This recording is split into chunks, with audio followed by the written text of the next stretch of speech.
Large animal medicine. The etiology, symptoms, diagnosis and treatment of anaplasmosis in cattle.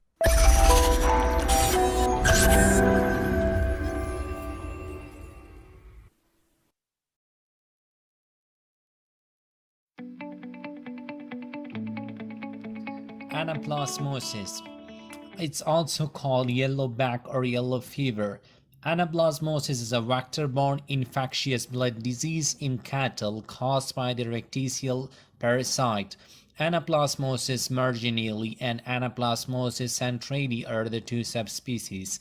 This parasite infects the red blood cells and causes severe anemia. It's most usually spread by the ticks. The symptoms of the anaplasmosis includes the anemia, fever, weight loss, breathlessness, jaundice, uncoordinated movement, abortion, and death. Diagnosis of the anaplasmosis. Microscopic examination of the gym-sustained thick and thin blood films is critical to distinguish the anaplasmosis from babesiosis and other conditions that result in anemia and jaundice, such as leptospirosis and thalidosis. Blood in anticoagulant should also be obtained from the hematological testing.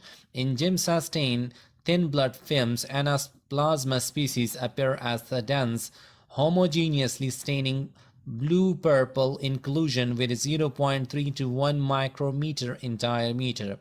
Anaplasma marginale inclusions are usually located towards the margin of the infected erythrocytes, whereas Anaplasma centrale inclusion bodies are located more centrally. Anaplasma caudectum cannot be distinguished from Anaplasma marginale using GIMSA blood-stain films. Chronically infected carriers can be identified with a fair degree of accuracy by the serological testing using the MSP5 ELISA, complement fixation, and card agglutination testing. Nucleic acid-based detection methods are most useful because species and strain differentiation tests may not detect the carrier levels. For the treatment of the anaplasmosis, a commonly used treatment consists of a simple intramuscular injection of a long-acting oxytetracycline with a dose rate of 20 mg per kg. Amidocarb is also highly effective against Anaplasma marginale as a single infection, as amidocarb dipropionate at the rate of the 3 mg per kg. Also, we do some general supportive therapy with the anemic cases in cattle, etc.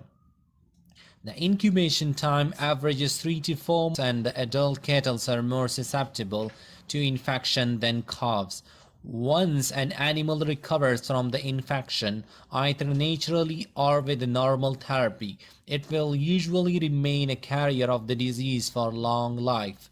Carriers show no sign of the disease but act as a source of infection for the susceptible cattle. For the prevention, typical cases of anaplasmosis increases in late summer and fall as insect vector increases. Therefore, the control of the vector is a key of the prevention of the anaplasmosis. If necessary, her treatment with oxytetracycline injection every 3 to 4 weeks during high-risk times may be necessary, will prevent the clinical diseases, but animals can become a carrier. In some places, vaccines are available to increase the resistance to anaplasmosis.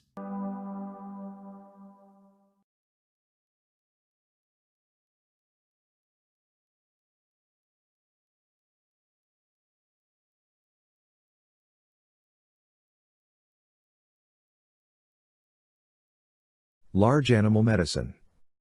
The etiology, symptoms, diagnosis and treatment of anaplasmosis in cattle.